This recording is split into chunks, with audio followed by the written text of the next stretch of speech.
O destino me colocou como presidente do Senado. Bem no dia do julgamento do Bolsonaro, dei o recado, disse o senador Cleitinho. Parece que o destino mandou até traçar aqui para me poder, hoje, com esse julgamento do Bolsonaro, acabar de presidir aqui a reunião do Senado. Queria mostrar para a população brasileira essa caneta aqui, ó. Eu estou aqui agora presidindo, eu não sou presidente do Senado. Eu não tenho o poder da caneta para poder fazer justiça no Brasil, mas eu tenho o poder da minha boca para poder mostrar para o mundo inteiro a injustiça imunda que é a justiça do Brasil. Queria falar para o ex-presidente Bolsonaro que uma coisa que eu aprendi na minha vida é ter gratidão e ter lealdade. Estarei com o senhor sempre, presidente Bolsonaro, até o fim. E quero falar para esses políticos que estão vendo aqui agora, que está ridicularizando, fazendo live, falando que o Bolsonaro vai ser preso. Olhe para a capivara de vocês. Olhe para o passado de vocês. Um passado bem recente aqui, teve o mensalão, o petrolão, teve pessoas com dinheiro na cueca, teve apartamento aí com 50 milhões, não sei se é de reais ou de dólares. Faço uma pergunta para vocês, que moral que vocês têm para falar do ex-presidente Bolsonaro? Lave a boca para falar. A justiça daqui, ela é falha, mas a justiça de Deus, Bolsonaro, ela nunca falha. Você pode esperar que a justiça de Deus vai vir e vai resolver esse problema. E eu quero falar agora para a população brasileira que está vendo aqui agora. Aqui. Quem tem poder de resolver isso aqui somos nós, senadores. Quem sabatina? Ministro do STF. Quem sabatinou aqui? O Zanin. Eu votei contra. Flávio Dino, votei contra. Somos nós. Então quem tem poder de impeachment ministro aqui somos nós. Infelizmente nós não somos a maioria. Então tenha consciência o ano que vem na eleição que vão ser 2 senadores para o Estado.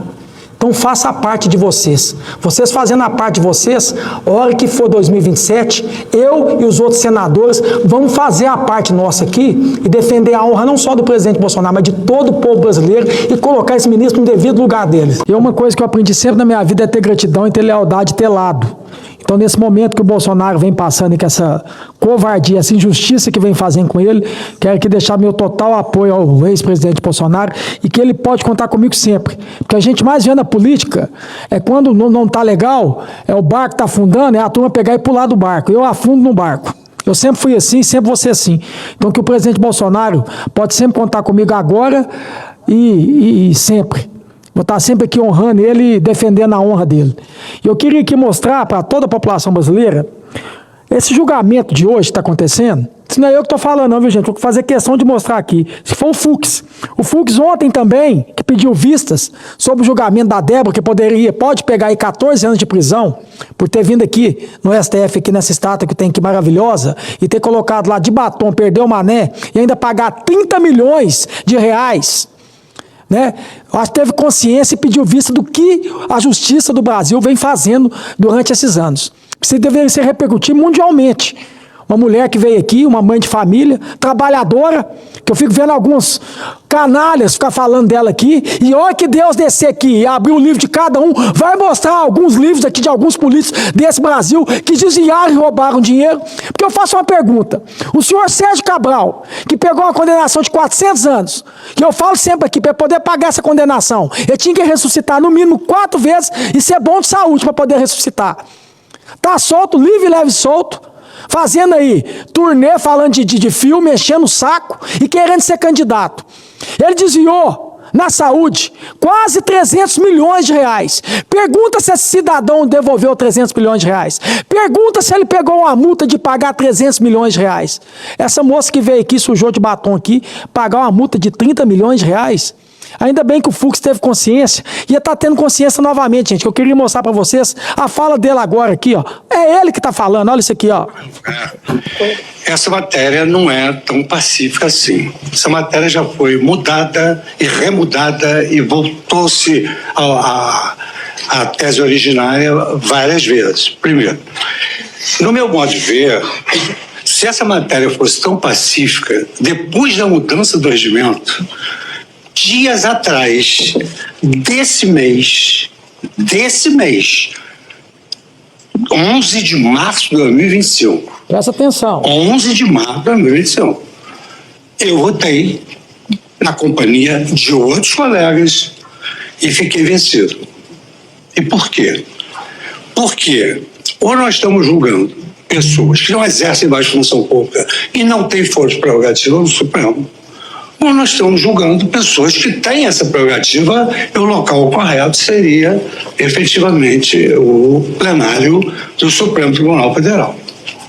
O fato de que há inúmeras ações que já foram julgadas assim decorre exatamente de que o número de partes envolvidas nesse processo é multitudinário.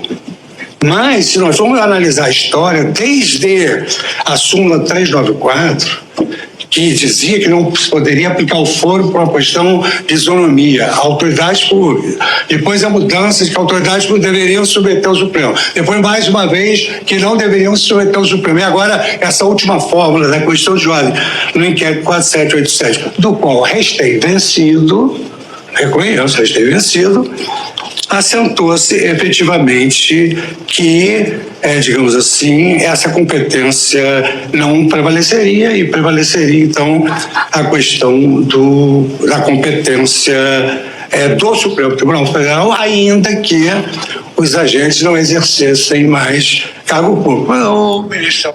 Resumindo para vocês entenderem, bem popular, o próprio Lula, quando ele foi julgado, ele não era mais ex-presidente, então não tinha mais foro privilegiado. O que aconteceu com ele? Não foi o STF que julgou, foi a primeira instância.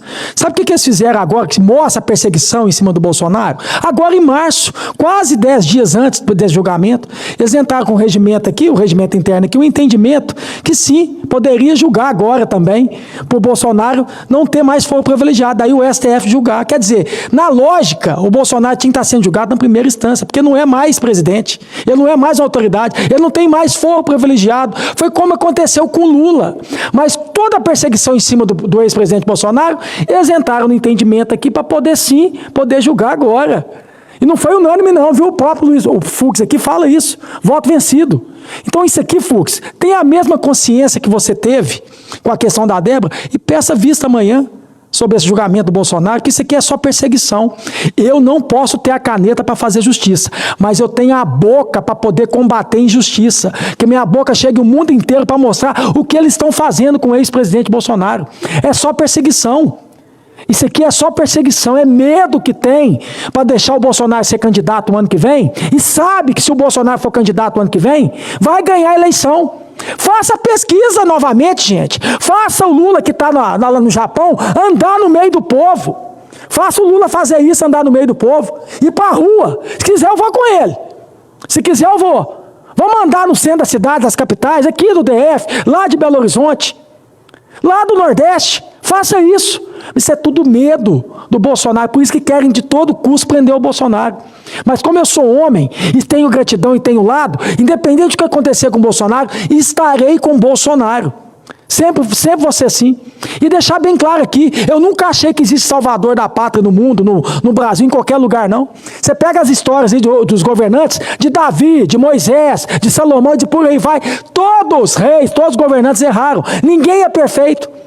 Mas como o próprio Marcos Rogério falou aqui, que faça dentro da lei, que não faça essa palhaçada, essa covardia, essa perseguição que está fazendo.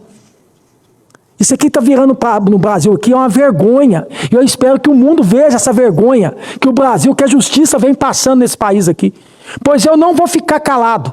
E eu espero, você que está vendo esse pronunciamento meu aqui, que o ano que vem, que tem eleição, que são 2 senadores que você vai poder votar, e é o Senado que deveria ter vergonha na cara e poder combater essa injustiça aqui, porque se tivesse mais aqui, tenho certeza, 54 senadores de coragem, esse ministro já estava impeachmentado. Porque eu não tenho medo, eu já assinei, e eu não tenho medo nenhum. Como eu falei para vocês, infelizmente eu não tenho uma caneta, porque se eu tivesse caneta, o que não falta para mim é coragem, porque eu não tenho rapreço com ninguém. Graças a Deus. O único que eu tenho aqui medo aqui é a minha consciência com Deus. Esse eu tenho medo. Agora de ninguém aqui nessa terra aqui me põe medo. Zero. Ah, meu pai me tinha, mas eu não tenho meu pai mais. Mas ninguém me põe medo aqui não. A sorte de Deus é essa. Mas eu espero, você que está vendo esse pronunciamento meu aqui, que o ano que vem, presta bem atenção em quem você vai votar, que muitas das vezes para senador, quando você vota para senador, você nem sabe em quem que você está votando. A verdade é essa. Se fazer uma pesquisa agora e sair na rua e perguntar, a maioria dos eleitores, em quem que eles votaram há 2 anos atrás, eles não sabem quem votou para senador. Porque o Senado nunca foi interessante para a população brasileira. O Senado sempre ficou distante do povo brasileiro. O povo nunca sabia o que era senador.